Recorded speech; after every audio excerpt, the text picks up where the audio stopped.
Bonsoir Patrick. Bonsoir. Alors en fait, on va échanger aujourd'hui autour de ce qu'on pourrait appeler l'affaire de Riomont. J'ai eu l'occasion d'échanger avec Ixchel Delaporte sur cette affaire. Elle a écrit un excellent ouvrage extrêmement documenté et sourcé. J'ai eu l'occasion d'avoir un échange il y a quelques mois avec elle. Et dans la foulée, par la suite, j'ai également donné la parole à Jean Kelaf, qui a été placé à Riomont en 1976, à l'âge de 14 ans. Tu m'as dit avoir vu en fait ces deux échanges et souhaité à ton tour, Patrick, prendre la parole. Alors peut-être d'aller plus avant dans notre échange, peut-être peux-tu dire en quelques mots pourquoi avoir pris contact avec moi et pourquoi avoir souhaité prendre la parole à ton tour. En fait, j'ai pas sommeillé j'ai pas été en léthargie du tout. Simplement, c'est que j'avais mis mon mouchoir dessus et j'avais fermé la porte à tout ça depuis bien longtemps, bien sûr. Et je suis tombé par hasard sur le bouquin d'Michel Delaporte et je l'ai acheté, je l'ai lu. Ça a réveillé tout un tas de choses et je me suis rendu compte que il y avait encore des enfants qui étaient en contact avec ces gens-là, même si dans ces gens-là, il y en a qui sont décédés, mais il y a encore un danger. Et j'ai voulu me bagarrer contre ça et j'ai tout suivi et je me bagarre, enfin je me bagarrais parce que du coup ils m'ont bloqué sur les deux pages Facebook de Riomont, mais je me bagarrais avec eux pour contrecarrer tout ce qu'ils disaient parce que c'était vraiment que des mensonges et ils disaient absolument n'importe quoi, ils écrivaient n'importe quoi et moi je voulais absolument contrecarrer ça quoi. C'était pas possible pour moi quand j'ai lu le bouquin, c'était pas possible pour moi de rester inactif. Hmm. Tu parles justement du livre d'Ixelles de la Porte, qui est un livre, je l'ai dit, qui est excellent et qui est un petit peu un coup de pied pour dénoncer de fait les dérives, on va appeler ça comme ça à ce stade-ci, les dérives au sein du village de Riomont. Tu peux me dire précisément un petit peu pour toi, concrètement, j'ai envie de dire de l'intérieur, quel est l'impact qu'a pu avoir ce livre quand tu l'as découvert? J'imagine que ça a quand même été un choc de te dire c'est mon histoire, mais quelque part je l'ai mise sous le couvercle. Et puis finalement, tout se réveille à la suite d'un livre. Comment tu as perçu ça, comment tu as percuté? Ça a été, le mot percuté est juste, c'était percutant en fait. J'ai, je chiale pas facilement, mais je dois dire que pendant toute la lecture du bouquin, j'ai bien donné quand même. C'est, Ça a réveillé tout un tas de choses que j'avais voulu mettre de côté et que j'avais voulu oublier, quoi. Et ça veut dire en fait, Patrick, que quand tu as lu le livre aussi, tu t'es retrouvé dans cette ambiance, tu t'es dit oui c'est ça, ça t'a fait remonter des souvenirs et tu t'es dit ce qui est décrit c'est concrètement ce qui s'est déroulé et c'était du coup une histoire qui te parlait à toi et puis par rapport aux autres histoires racontées aussi, ça faisait écho tout ça? Tout à fait. Et en fait, quand j'ai lu le bouquin, je lis beaucoup en général, mais quand j'ai lu celui-là, quand je suis tombé sur celui-là par hasard, à la fin de ma lecture, j'ai relu plusieurs passages et j'ai pas pu m'empêcher d'essayer de me débrouiller pour trouver l'adresse mail de Madame Delaporte et puis lui envoyer un mail pour lui raconter mon histoire à moi. Hmm. Bien sûr, j'ai pas été interrogé dans ce bouquin parce qu'on se connaissait pas, hein, mais Hmm. bon, maintenant elle connaît mon histoire. Les autres, il y a plusieurs qui connaissent mon histoire aussi, mais j'ai voulu me manifester. Je pouvais pas rester silencieux en fait. C'est ça. Et tu me disais en fait, Patrick, que toi, tu étais entré, si je puis dire, au village de Riaumont dans les années 1970. Donc, tu avais 11 ans à ce moment-là. Tu peux nous dire dans quelles circonstances tu étais amené à te retrouver dans ce village? C'était une histoire de famille en fait. J'étais pas comme la majorité de mes congénères, un enfant qui sortait de la misère. J'étais pas un enfant battu. J'étais pas tout ça. Au contraire, j'étais un enfant qui était, comment dire. Ma mère a fait une bêtise quand elle était jeune. Ça a donné moi. C'est peut-être pas forcément une réussite, mais ça a donné moi. Et quand je suis né, elle m'a pas gardé en fait. Elle m'a confié à sa grand-mère, qui était mon arrière-grand-mère en fait. Et c'est mon arrière-grand-mère qui habitait la maison voisine de ma mère qui m'a élevé jusqu'à mes 11 ans.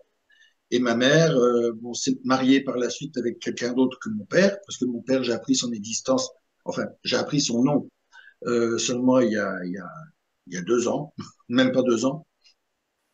Ma mère m'a toujours caché son existence et elle venait me voir de temps en temps chez mon grand-mère le soir pour me dire bonsoir une fois ou deux par mois ou 3 fois par mois, quoi. Mais c'est dommage parce qu'elle habitait à côté, en fait. Mais elle avait sa vie et puis moi, j'avais la mienne avec mon arrière-grand-mère. Après, elle a eu 2 enfants, 2 fils, qui jouaient dans le jardin, qui étaient séparés par un grillage, mais je jouais pas avec eux, quoi, en fait. Enfin bref, c'est une histoire de famille comme ça. Mais moi, de mon côté, j'ai été choyé par mon arrière-grand-mère et j'ai jamais eu des grosses difficultés comme pouvaient l'avoir ceux qui étaient placés par les juges des enfants et ceux qui sortaient de la DAS, en fait. Oui, c'est ça, Et tu veux puis, dire qu'effectivement, quelque part, tu avais trouvé un équilibre dans la situation qui était la tienne. tout à fait. Et quand j'ai eu 11 ans, ma mère bon, avait divorcé avant et elle a décidé de se remarier. Et ce remariage n'a pas bien passé avec le reste de la famille, enfin tout du moins avec mon arrière-grand-mère. Et ma mère a décidé avec son nouveau mari donc de me récupérer. Pourquoi? On n'en sait rien. Enfin, quoique, si quand même un petit peu, parce que c'est vrai que mon arrière-grand-mère commençait à devenir un petit peu trop âgée.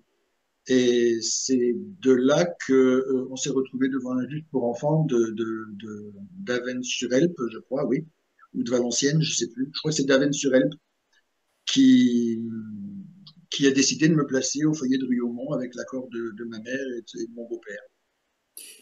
Du coup, j'ai envie de te poser la question, Patrick, comment évidemment tu as vécu quelque part cet arrachement à ta grand-mère et ton entrée du coup à Riaumont, comment les choses se sont concrètement déroulées pour toi? Le ciel m'est tombé sur la tête. Je m'attendais pas à trouver, à découvrir ce que j'allais découvrir. En fait, quand je suis arrivé, j'ai trouvé que c'était beau. Bon, ça a été un déchirement de quitter mon arrière-grand-mère parce que j'avais connu qu'elle, en fait. Et puis, principalement, je veux dire. Et quand j'ai été placé à Riaumont, mon arrière-grand-mère avait le droit de venir me voir. Elle avait une petite retraite, mais elle se payait quand même un taxi depuis la région de Maubeuge pour venir me voir de temps en temps. Et elle s'est toujours privée pour moi. Enfin, pas seulement pour moi, hein, ma mère, pour son frère de ma mère. C'est elle qui nous a tous élevés, en fait. Et c'est vrai que ça a été un déchirement, mais quand je suis arrivé dans le centre, ma mère a essayé de me souffler que ça serait super, que j'allais devenir un homme, etc.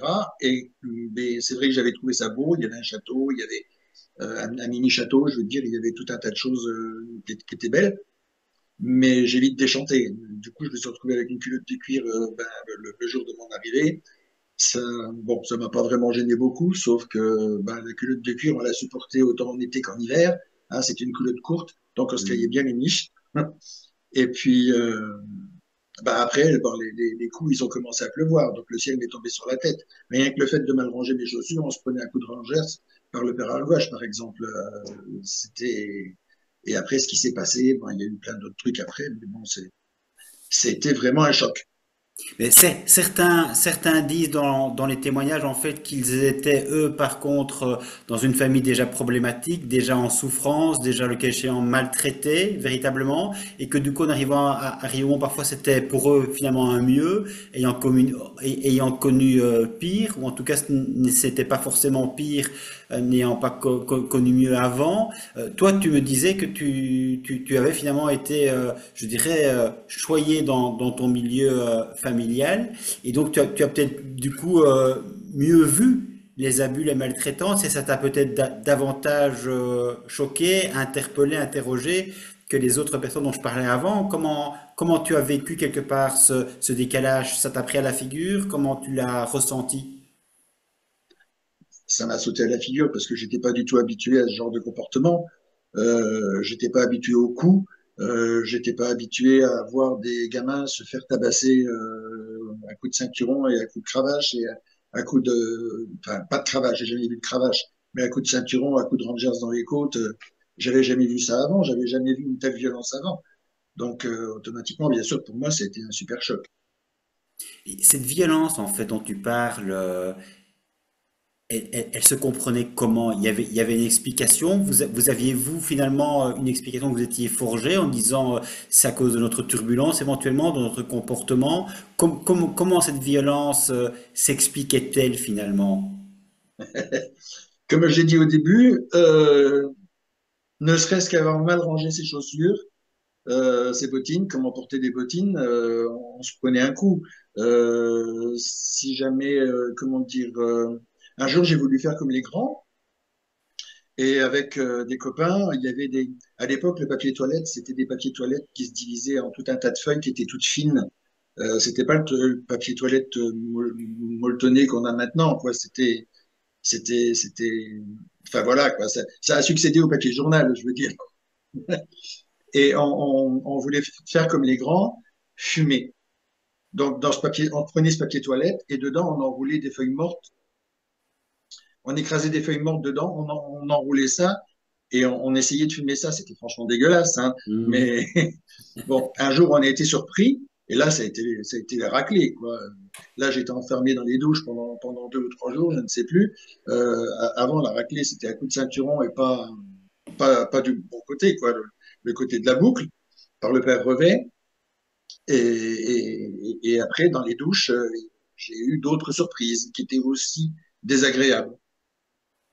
Sinon, en fait, comment tu raconterais une journée ou une semaine en fait passée à Riomont pour qu'on puisse un petit peu se rendre compte de l'ambiance, du quotidien, de la manière dont les heures s'égrenaient, si je puis dire, sur le plan, sans sachant éducationnel, en sachant aussi évidemment qu'il y avait l'aspect religieux extrêmement important, que l'on puisse un petit peu voir de l'intérieur comment dans la tête d'un enfant ça pouvait être perçu, ça pouvait être compris, et donc quel était finalement l'enseignement prodigué. L'aspect religieux était hyper présent, hyper présent. On n'avait pas le droit de sortir de notre lit sans avoir fait la prière au bout du lit. On ne pouvait pas mettre un pied au sol sans avoir fait la prière. Avant de prendre le petit déjeuner, c'était la prière. Avant de partir à l'école, c'était la prière, parce qu'on allait à l'école en ville. À cette époque-là, il n'y avait pas l'école de Riomont n'existait pas. Avant de passer à table, après manger, on rendait les grâces. Enfin, c'était tout le temps la prière, quoi. On était, c'était que ça, que ça, que ça, que ça, que ça. Et on avait de temps en temps des moments sympas avec les copains. Il y avait une ferme qui était, moi j'adorais aller à la ferme, mais c'était, c'était un piège la ferme quelquefois. C'était un bel endroit, j'adorais les animaux, mais je me suis retrouvé plusieurs fois piégé dans la ferme et c'était pas agréable. Et quand on revenait de l'école, bien sûr, bah, il y avait les devoirs à faire, il y avait l'étude, et puis bah, après l'étude, bah, il y avait le repas, il y avait tout ça. Puis même avant l'étude, c'était déjà la prière avant l'étude. Et si jamais on avait une mauvaise note, bah, les coups, il pleuvait aussi. Mhm. Quand tu dis, Patrick, piégé à la ferme, qu'est-ce que tu veux dire par là? Les mauvaises rencontres qu'on pouvait y faire. Le père Revet, un petit peu trop entreprenant, quelquefois un petit peu trop gentil, qui c'était un petit peu déplaisant. Le père Revet, pour être tout à fait clair, c'était ce qu'on appelle un pédophile. Je ne peux pas appeler ça différemment. Quelqu'un qui vient vous rejoindre quand vous êtes coincé pendant 3 jours et 3 nuits dans les douches à poil, enfermé parce que vous avez fait une connerie, et qui vient vous rejoindre, qui devant vous se fout à poil aussi, prend sa douche et qui vient se frotter à vous tout en étant savonné et se glisser contre vous, euh, il n'y a jamais eu pénétration. D'accord. D'ailleurs, je ne pense pas qu'il en, est, qu'il en fut capable. Parce que, bon, j'ai jamais vu, pour parler, est-ce que je peux parler ouvertement? Oui, bien sûr. J'ai jamais vu j'ai senti son excitation, son souffle, ses baisers sur la bouche et tout le truc. J'ai senti sa respiration qui s'accélérait. Je l'entends encore à mon oreille, même longtemps après. Mais j'ai jamais vu d'érection de sa part. À mon avis, il devait Mhm. avoir un problème de ce côté-là. Mhm. Toi, en fait, tu as le souvenir, en fait, je dirais précis de ce qui s'est passé, ou bien il a fallu un travail éventuellement thérapeutique. En d'autres termes, il y a eu un stress post-traumatique qui a fait que tout a été complètement oublié, ou bien tu as gardé cette, j'ai envie de dire entre guillemets, cette présence d'esprit. J'ai jamais rien oublié. T'as jamais rien J'ai juste oublié. mis de côté. J'ai juste mis de côté. Là, à la ferme, c'était pareil. De temps en temps, ils venaient me rejoindre à la ferme quand j'y étais. J'avais un hamster, mon grand-mère m'avait acheté un hamster, donc bah, je m'occupais du hamster. C'était pas un hamster, pardon, c'était un cochon d'Inde. Hmm. Et puis, bon, il y avait un autre père qui me rejoignait de temps en temps, mais lui qui était gentil, il n'a jamais eu de geste déplacé avec moi, c'était le père Le Goff. Mais le père Brevet, quand il me rejoignait, c'était toujours un petit peu tendancieux. Et si jamais on était un petit peu trop gentil, on avait l'honneur et l'avantage d'aller passer la nuit dans la maison Blanche-Neige, la maison où logeait le père Brevet. On dormait sur une peau de mouton. À l'époque, il avait deux chiens. Il avait un montagne des Pyrénées et il avait un boxer. Et on dormait sur une peau de mouton, donc au rez-de-chaussée avec les chiens. Et puis, bon, on se couchait, on se dormait en pyjama dans des sacs de couchage en laine qui grattaient bien. Et le lendemain matin, ben, le soir, il nous offrait une tisane. Donc longtemps après, je me suis rendu compte que si ça se trouve, il y avait quelque chose de bizarre dans la tisane. Parce que comme par hasard, le lendemain matin, moi je me réveillais, j'étais toujours à moitié dénudé, quoi. Et je sais pas trop ce qui s'était passé pendant la nuit. Mais il y a eu plein de gestes comme ça du père Brevet. On allait, on était allé, on a fait plusieurs camps. Moi j'ai fait Von Roth en Allemagne. Là-bas, il s'est rien passé d'extraordinaire. J'ai fait Saint-Marcelin. Il y avait un château à Saint-Marcelin, je me souviens. Là, c'était pareil, il s'était rien passé d'extraordinaire non plus. Pardon. J'ai fait un camp sous tente. On avait même été inondé au bord d'une rivière, mais je sais plus où c'était. Et là, c'était pareil, quoi. Il y avait tout le monde était à poil, que ce soit les élèves, enfin les pensionnaires et les éducateurs et les curés. Tout le monde était à poil. On devait se baigner dans la rivière à poil. On faisait tous les jeux à poil. C'était toujours à poil, complètement. Hein. Il n'y avait pas de maillot de bain, il n'y avait rien de tout ça. Et quand on était dans l'eau, ben, quand on avait l'eau jusqu'à la poitrine, ben, on sentait les mains du père Revé qui s'amusait à faire de la sous-marine, qui venait nous tripoter en dessous. Quoi. Donc c'était quelque part un petit peu le comportement du père Revet dont tu parles, c'était un comportement qui était en fait notoirement connu des enfants qui étaient à Riomont. Je suppose que j'ai pas été le seul. C'est pas possible que j'ai été le seul à subir ça, étant donné que quand les enfants étaient gentils, ils allaient régulièrement dormir dans la maison du père Revé. Donc ça devait pas être et j'étais pas le seul à être enfermé dans les douches et j'étais pas le seul à être rejoint par le père Revé, ça j'en suis persuadé. Il y avait aussi un autre truc qui était assez rigolo, enfin si une façon de parler rigolo. Il y avait un grand couloir qui était pas très loin des douches et au bout du couloir il y avait le bureau du père Revé. Et on défilait, le PREV organisait un défilé, tous les gosses attendaient dans le couloir, à poil, et on arrivait chacun notre tour dans le bureau du père Brevet et on se faisait tripoter le zizi. Alors moi, le père Brevet m'avait dit, il a dit à d'autres que c'était pour vérifier si c'était bien lavé, si c'était propre. Et à moi, je me souviens qu'il m'avait dit que c'était pour vérifier si j'étais ou pas circoncis. J'avais trouvé ça, même à mon jeune âge, j'avais trouvé ça un petit peu bizarre.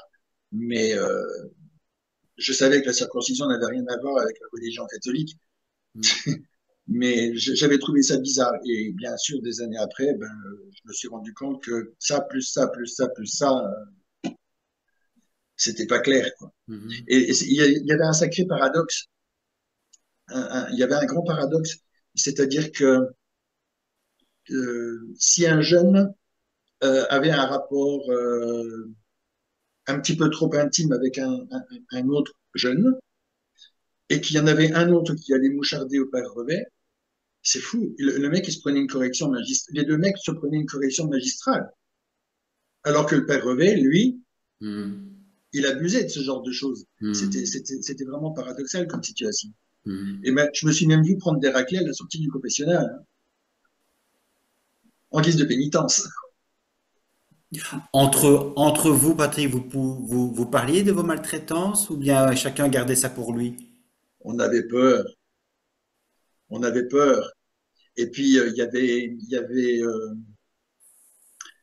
moi, je faisais partie de la catégorie des faiblards. Hein, j'étais, comment dire, comme j'étais choyé avant, j'étais pas un petit dur qui savait se défendre.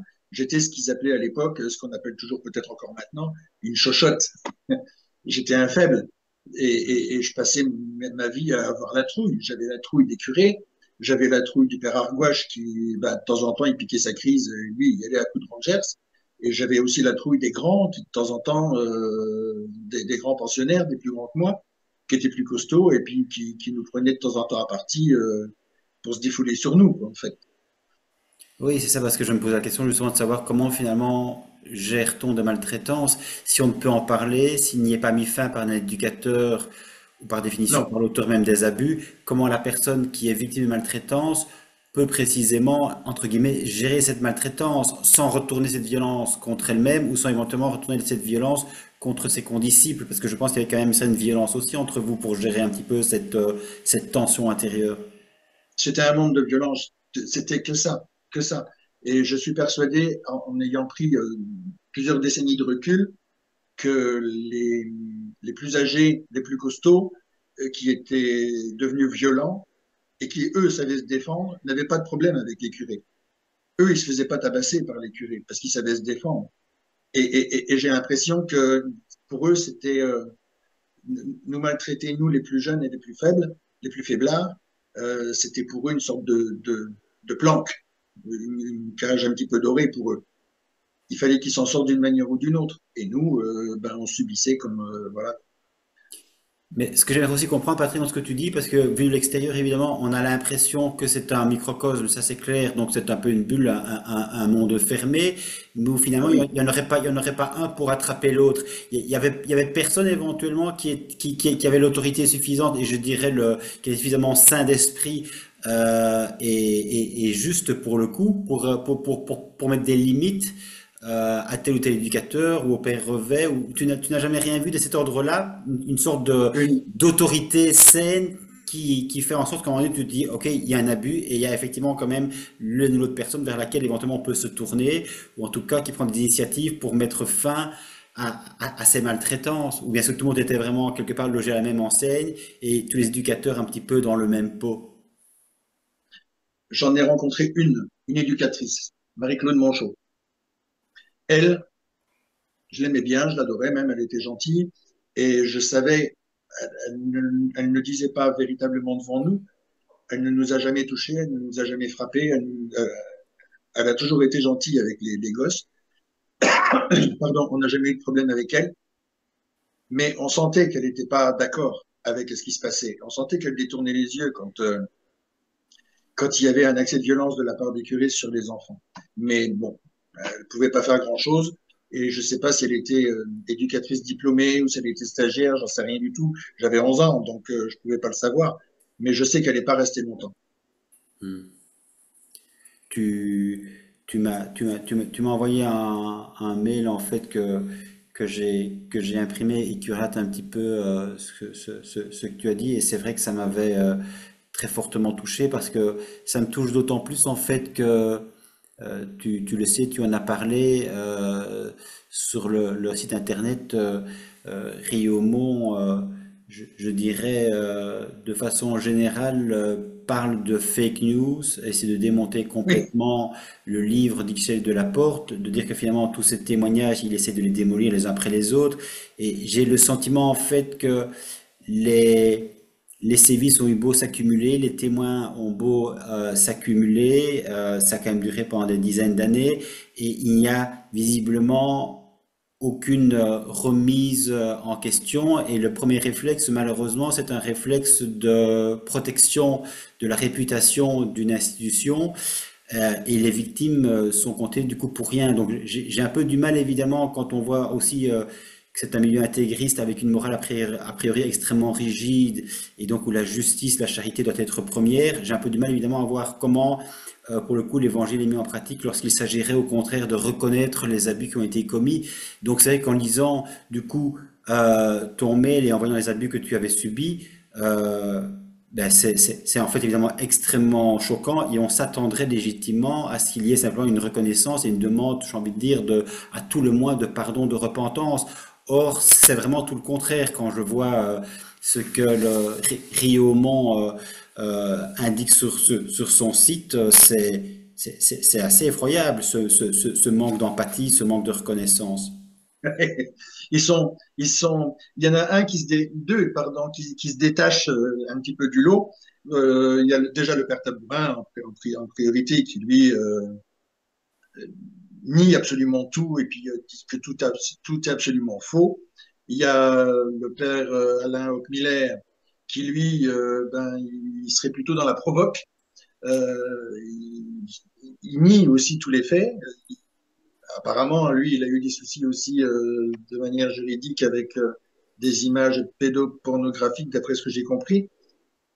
J'ai appris dernièrement qu'il y avait un jeune qui avait été, enfin, d'une famille de plusieurs jeunes qui étaient là et celui-là voulait être frère et pendant son noviciat, le père Rockmiller apparemment lui faisait tellement d'avance que le gars il a totalement abandonné quoi. Mais bon après ça c'est ce que j'ai appris. Moi j'étais pas là pour le voir, mais il y en avait un autre aussi qui fait pas partie de Riomont, mais qui défend Riomont bec et ongle. C'est le délégué général du Parti de la France.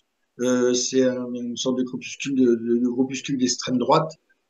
Et celui-là, il est très volubile, très, il nie tout, quoi. Il dit qu'on est des affabulateurs. Hockmiller disait que on était des mal embouchés. Voilà, tous les gens qui se disaient victimes de Riomont, on n'était que des mal embouchés, quoi. Et des gars qui avaient des problèmes un petit peu psychiatriques. Oui, Et c'est ça en fait.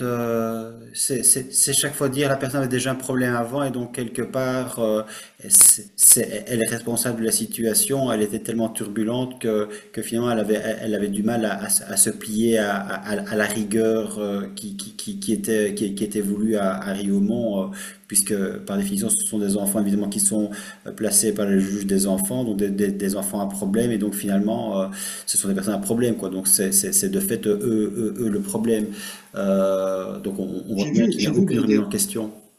j'ai vu un reportage, je ne sais plus sur quelle vidéo, le père Tabourin, qui se défendait des violences qui avaient été commises sur les jeunes, en disant qu'il fallait bien qu'ils se défendent d'une manière ou d'une autre parce que c'était des délinquants qu'ils accueillaient et c'était des petits durs, donc qu'il fallait, c'était soit eux ou soit les jeunes, quoi. C'est ça. Donc en fait, à ce stade-ci, si je ne me trompe, il y a de fait plusieurs enquêtes qui sont actuellement en cours. Dans un article récent, je lisais que il y a 11 mises en examen dans l'affaire du village de Riomont. Et malgré ça, en fait, c'est l'omerta la plus Depuis plusieurs totale. années. Pardon? Depuis plusieurs années. Depuis plusieurs années, oui. Et ça n'avance pas. On se demande pourquoi. Depuis 2014, je pense, il y a 4 informations judiciaires. J'arrive pas à comprendre pourquoi ça n'avance pas. Et pourquoi on les laisse encore en, en compagnie d'enfants. Je Mais comprends ça, pas. c'est peut-être, Patrick, un point important sur lequel tu voulais aussi insister, parce que je te demandais pourquoi effectivement tu souhaitais prendre la parole. C'était parce que quelque part, le village de Riomont, évidemment, a été fermé en 2019, mais ce n'est pas pour autant qu'il n'y a plus d'activité. Donc, tu souhaitais éventuellement aussi attirer l'attention, peut-être, une attention de prudence, je dirais, sur les jeunes qui seraient susceptibles d'être attirés. Vous voyez tous les gens qui ont, les gens qui ont, les garçons qui ont témoigné, qui sont adultes maintenant, qui ont témoigné plusieurs décennies plus tard, qui se sont confiés à l'échelle de la porte et qui témoignent encore aujourd'hui, des décennies plus tard, ils ont. Moi, je me suis réveillé grâce au livre d'Ixelles de la Porte, mais eux, ils ont parlé, mais longtemps après. Ils ont gardé ça enfoui en eux aussi pendant longtemps. L'omerta, elle était puissante en fait. Et on voulait, quand on a quitté ce monde-là, on a voulu absolument, enfin, je suppose que si tout le monde a fait comme moi, on a voulu tirer un trait là-dessus. Moi, de mon côté, je me suis échappé. Mais quand je me suis rendu compte que ils avaient encore en charge l'éducation de tout un tas de gamins par le biais du scoutisme, parce qu'apparemment, on leur a retiré les agréments pour qu'ils ne puissent plus accueillir d'enfants de la DAS et tout team. Ils sont rabattus sur quoi? Ils sont rabattus sur les Asiatiques, sur les gamins des boat people, et ensuite ils ont forcé à fond, ils ont forcé à fond sur le scoutisme, toujours pour rester avec les enfants. Pourquoi? On se pose la question, mais moi, ce que je voudrais, c'est pouvoir me battre contre ça, de manière à ce qu'il ne soit plus en rapport avec des enfants, de manière à ce que les gosses d'aujourd'hui qui ne fassent pas comme nous, qui n'attendent pas plusieurs décennies avant de parler. Vous voyez ce que je veux dire? Mhm. Nous, c'est ce qu'on a fait. On a attendu plusieurs années, longtemps, avant de pouvoir en parler, d'avoir le courage d'en parler. Mais eux, si ça fait pareil, ben voilà, les scouts qui sont là aujourd'hui, qui sont traités par eux aujourd'hui, je dirais pas mal traités parce que je n'en sais rien du tout, mais qui sont traités par eux, qui sont éduqués par eux, peut-être que demain ils parleront. Et là, on s'en voudra de ne pas avoir fait quoi que ce soit aujourd'hui. Oui, bien sûr, tout à fait. C'est vrai que le mal qui a été fait, quelque part, a été commis, on ne sait pas revenir dessus, mais si de fait on peut prévenir évidemment d'autres d'autres mésaventures, c'est évidemment le but de ces échanges et du livre également, je pense, de d'Ixchet de Laporte, ça c'est sûr. Tu disais aussi, Patrick, un élément qui me, qui m'a interpellé, tu dis, je suis resté jusqu'en 1972, époque à laquelle j'ai fouillé, c'est ça? Oui, Tu peux un peu dire du coup mon quelles sont les arrière-grand-mère, circonstances? mon arrière-grand-mère avait senti qu'il y avait quelque chose qui n'allait pas. J'ai essayé de lui parler, mais mon arrière-grand-mère, elle était quand même très catholique et personne ne pouvait croire qu'un prêtre pouvait faire ce genre de choses, quoi. À cette époque-là, c'était impossible à croire. Un prêtre, c'était l'autorité. Et puis comme elle, j'ai été éduqué par elle, j'étais au catéchisme comme tout le monde, un catéchisme gentil, tranquille, dans un petit village du nord de la France. J'allais à la messe avec elle le dimanche, voilà, ça s'arrêtait là. Hein. On faisait la prière le soir avant de se coucher, c'était tout. Hein, c'était pas. Mais quand j'ai essayé de lui parler, parce que elle était à mon écoute, contrairement à ma mère, c'était un petit peu différent. Mais elle a compris qu'il y avait quelque chose qui ne collait pas. Puis elle m'avait dit si un jour ça va pas, tu écris au juge des enfants. Et puis elle m'avait préparé une enveloppe avec l'adresse, une enveloppe timbrée, de manière à ce que je puisse écrire au juge des enfants. Et c'est ce que Hmm. j'ai fait d'ailleurs. Et puis ça a bien fait marrer le père Brevet. Quand je me suis échappé, je suis passé par les bois. Ils n'ont pas été longs à me retrouver, mais j'avais eu le temps de poster ma lettre quand même. Et du coup, Hmm. ben, j'ai été reçu par le juge des enfants d'Avesnes-sur-Helpe avec le père Brevet et puis ma mère et mon beau-père. Apparemment, j'ai bien fait marrer tout le monde sans le vouloir, parce que sur le courrier que j'avais fait, j'avais trouvé à la fin de la lettre une forme de politesse que j'avais entendue quelque part. Et au lieu de mettre salutation distinguée, comme on dit maintenant, quoi, j'avais mis sincère condoléances. Je trouvais que c'était une journée qui était chouette, donc j'avais écrit ça. Ça a bien fait marrer tout le monde. Mais bon, ça n'a pas changé grand-chose. Je n'ai pas réintégré Riomont, une chance, et je suis allé dans d'autres pensionnats, et ces pensionnats-là étaient tout à fait différents, et j'ai eu beaucoup de chance. Hmm.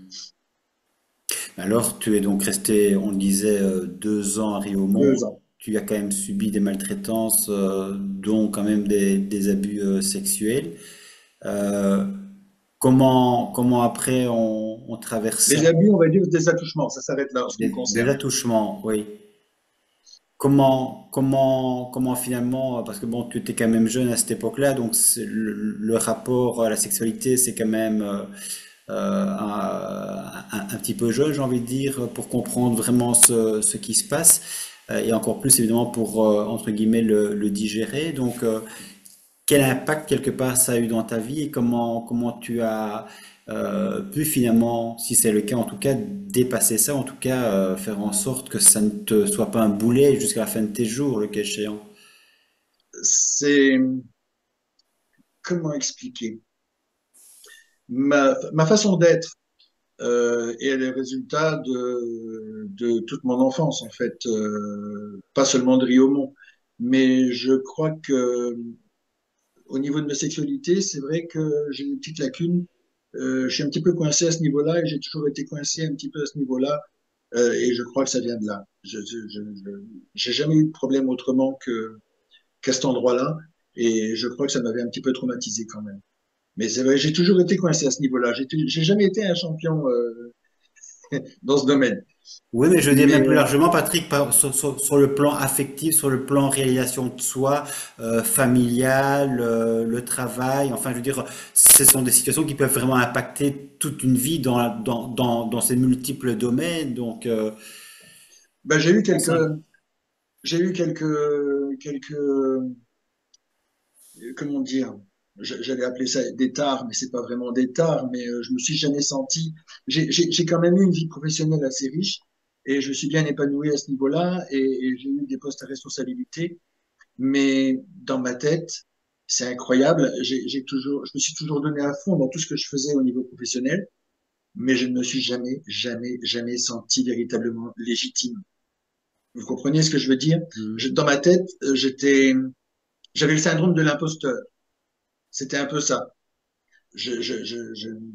J'arrivais pas à croire que j'arrivais à réussir. J'arrivais pas à croire que ça marchait pour moi au niveau professionnel à ce point-là, quoi. Et au niveau affectif, au niveau relationnel, pas affectif, parce que je me suis quand même construit une vie, je suis en couple depuis 46 ans maintenant, mais au niveau relationnel, j'ai toujours été celui qui ne s'impose pas. Si je sens qu'il y a une légère réticence, hop, je me retire tout de suite. Je, je, par exemple, même pour aller chez mon frère, je refuse de dormir chez lui. Je vais à l'hôtel. Quand je vais dans la famille, quand j'allais dans la famille de ma moitié, c'est pareil. On allait à l'hôtel. Il n'était pas question qu'on dorme dans la famille, quoi. Mhm. C'était, je me sens mal, je me sens gêné, je me sens pas à l'aise, voilà. Et ça doit être, mais à ce niveau-là, je pense que ça vient pas de Riomont, ça vient de la globalité de mon enfance. Et quand Mhm. j'ai eu 19 ans, euh, il s'est passé un truc pendant une semaine, j'ai pété un plomb, j'ai pété un câble. Je me souviens à peine de ce qui s'est passé pendant toute la semaine. On me l'a raconté, mais j'avais rencontré un psychiatre à ce moment-là qui m'avait dit que en fait j'avais un trop plein à évacuer et c'est ce qui s'est passé pendant une semaine. Voilà. Et après, bon, Et j'ai aujourd'hui, construit ma vie et puis je l'ai vécu quoi. c'est ça. Donc, c'était une parenthèse et tu as pu, j'ai envie de dire, heureusement rebondir finalement. Oui, parce que j'y suis resté que 2 ans, mais Ouais, je plains ceux qui sont restés beaucoup plus longtemps que moi. ouais. Oui, et là, j'imagine que tu as aussi eu l'occasion, à travers le livre d'Ixchel, de te rendre compte d'autres vies que la tienne et de personnes qui sont restées effectivement plus longtemps et qui ont pu, le cas échéant, être véritablement détruits. Il est notamment question aussi d'un enfant qui s'est suicidé. Je crois que ça aussi a fait énormément de bruit, ce suicide d'un enfant et une enquête, je pense, qui a été classée finalement. Oui, c'était bizarre aussi ça. Parce on voit la grand-mère et puis l'oncle et la tante qui ont une version tout à fait différente de ce que Réaumont diffuse. Réaumont diffuse une lettre qui est à peine lisible sur leur site de la mère qui disculpe Réaumont, alors que l'oncle et la tante, le petit les avait alertés en fait. Ils ont un pouvoir de persuasion qui est extraordinaire, je pense, j'ai l'impression. Hmm. Mais il y Non, a des gens qui sont, il y a des gens, il y a des gens qui ont quand même placé volontairement leurs enfants, qui ont payé pour que leurs enfants aillent dans ce centre. mhm. Ce sont des gens qui sont très catholiques, traditionnalistes et qui croient dur comme fer. Et si un jour leurs enfants essaient de leur expliquer qu'un prêtre a abusé d'eux d'une manière ou d'une autre, je suis pas certain que même aujourd'hui, à notre époque, ces gens-là arrivent à croire leur propre progéniture. Oui, mais c'est ça le plus terrible évidemment dans l'histoire, c'est que quand une personne évidemment est abusée, au lieu de pouvoir faire confiance finalement à ses plus proches, elle doit encore s'en méfier parce que les plus proches, le cas échéant, défendront bec et ongle l'institution dans laquelle ils ont mis justement leurs enfants. Donc il y a là un Quand j'avais essayé d'en parler, drame. j'étais passé pour un affabulateur auprès de ma mère. Ouais. C'était impensable pour eux. Mais c'est vrai qu'a priori, précisément, c'est impensable. Malheureusement, Et ça se pourtant, passe, mais et pourtant. ouais. Patrick, Et ça a duré pendant des décennies, c'est incroyable. oui, Ça a c'est duré ça. jusqu'en 2019. Jusqu'en 2019, de 1960 à 2019. C'est ça qui est incroyable. Et Donc, tout le monde a fermé les yeux. Personne n'a voulu voir, en fait.